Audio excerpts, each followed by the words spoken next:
So my first film that I felt like was really like a legitimate film, like everything that I, like it was mine and I did it and I had a crew. It wasn't just me shooting on a weekend. It was called The Promethean, which I did. It was a student film at BYU.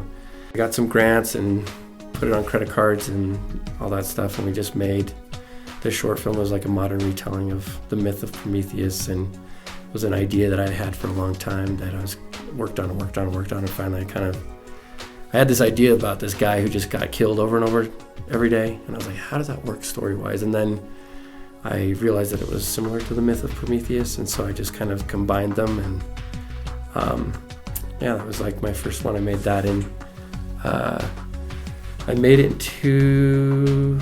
I think I made it at the end of 2002, and then was going out with festivals and stuff like that in 2003. At that time, when I started submitting the Promethean, I didn't understand about the idea of saving your film for a bigger festival. And so I was just sending it out to places that I just thought it would be cool. And, I was a student, I didn't have a huge festival budget, but it got into, I think it was 2003, but it might have been 2004. I got into CineQuest, and it played there. That was my first big festival. And because it was big, I was reading Chris Gore's Film Festival Survival Guidebook. And at that time, it was one of the top 10. He had listed it as one of the top 10 film festivals. And so, I was really, really excited. Before that, it was it played at these little college, not my college, but a college might have a little festival. It was that kind of thing. So it got there, and then it actually won Best Student Short there in that time, and that kind of really leveraged me into being able to make my senior film. I think when you make your first film, people are kind of okay, I'll give you a shot. Especially if you're a student and you're taking the class and all this stuff, they're kind of okay, we'll try this out.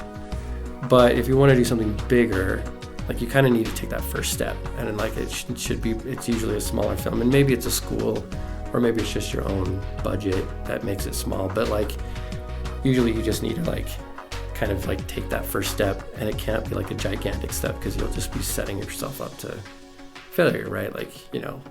There's no way I could have directed the feature film I just did at that point in my life when I was making the Promethean. The Promethean was made from very, very much my vision, and I was a student, so I didn't really have to compromise on a lot of things.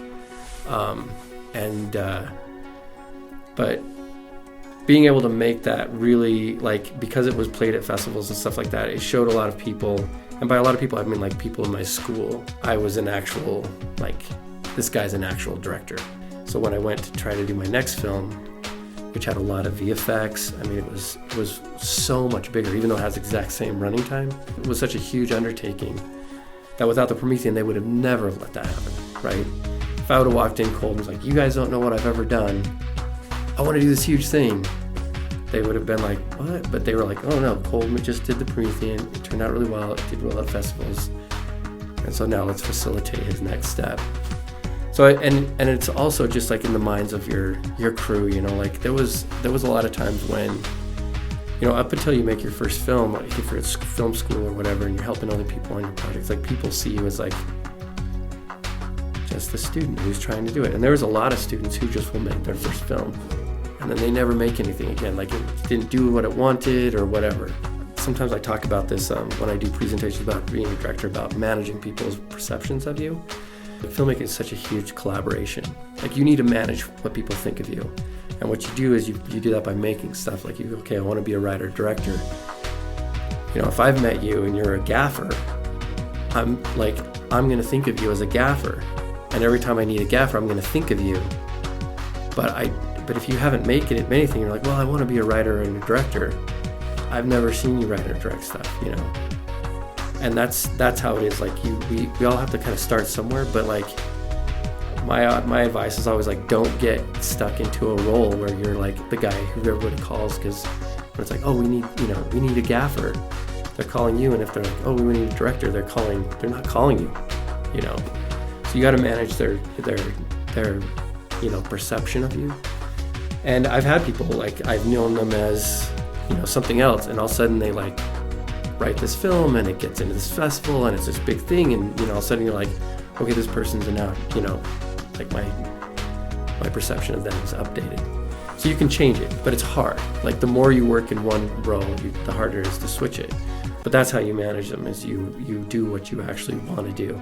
So people think of it, and that was how the Promethean did that, where it's like, I went from just a student who was just like, you know, to like Kohl's one of our directors, you know, and now he's trying to make Der Ostwind, and it's going to be bigger and it's going to be way more time. It required a lot more time, but then, you know, the Promethean helped me like prove to them that I could do it, that I could take that step, that next step.